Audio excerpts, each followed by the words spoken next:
Assalamualaikum, selamat pagi anak-anak. Bagaimana kabarnya hari ini? Semoga sehat semua, alhamdulillah. Jumpa lagi dengan Ibu Hajasina, guru pendidikan agama Islam. Anak-anakku, materi kita hari ini adalah menyayangi anak yatim, isi pesan pokok surah Al-Ma'un.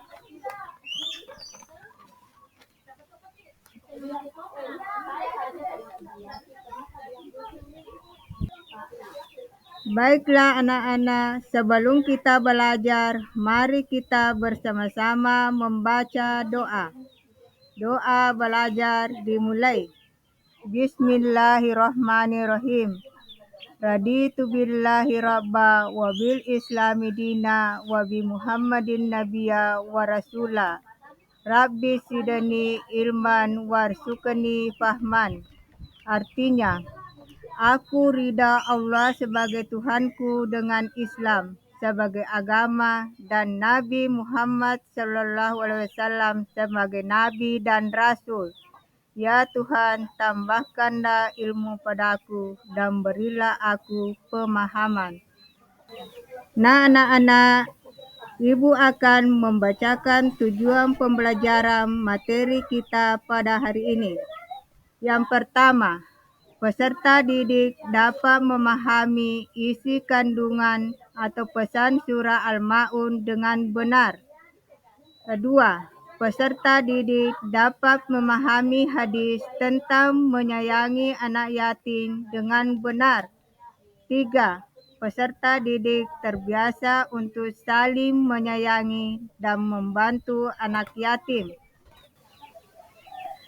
Nah anak-anak, itulah tadi tujuan tentang Al-Quran. Nah anak-anak, itulah tadi tujuan pembelajarannya. Sekarang Ibu akan membacakan isi pesan pokok Quran Surah Al-Ma'un. Yang pertama, Surah Al-Ma'un merupakan surah pendek dalam Al-Quran atau disebut juga Al-Makkiyah. Dua, surah Al-Makkiyah masuknya adalah surah yang mayoritas turun, memiliki ayat pendek. Tiga, surah Al-Ma'un terdiri dari 7 ayat. 4, surah Al-Ma'un berarti bantuan penting atau hal-hal berguna diambil dari kata Al-Ma'un. Kemudian selanjutnya surah Al-Ma'un merupakan kisah cinta dan peduli terhadap sesama yang merupakan simbol dan tujuan agama Islam. Pada dasarnya isi pokok surah Al-Ma'un menerangkan ancaman terhadap golongan yang menodai agama. Golongan yang menodai agama ini disebut juga sebagai pendusta agama, yakni mereka yang menindas anak yatim, enggan menolong orang yang meminta-minta dan ria.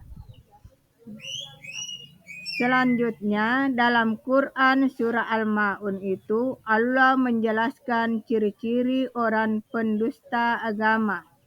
Mereka yang hanya memperlihatkan ibadah karena ria semata. Mereka melakukan hal itu karena ingin dianggap sebagai Muslim yang taat. Namun, hal yang mereka kerjakan itu penuh dengan kebohongan. Nah anak-anak, meski ibadah, mereka termasuk orang-orang munafik karena enggan mengulurkan bantuan kepada anak yatim. Mereka berlaku menghardik anak yatim. Dalam surah Al-Ma'un juga dijelaskan pendusta agama ialah mereka yang pula melalaikan salat.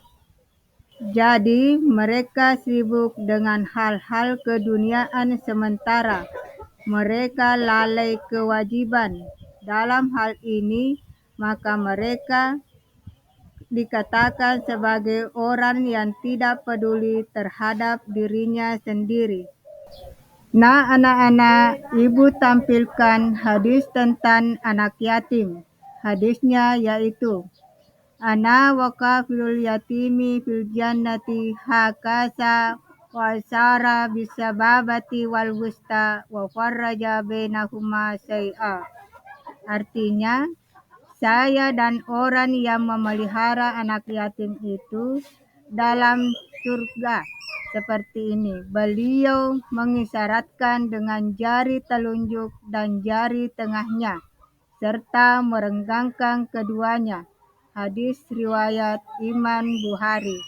Jadi hadis tersebut menunjukkan betapa Rasulullah sangat dekat dengan anak yatim, bahkan menggambarkannya seperti dua jari yang saling berdampingan.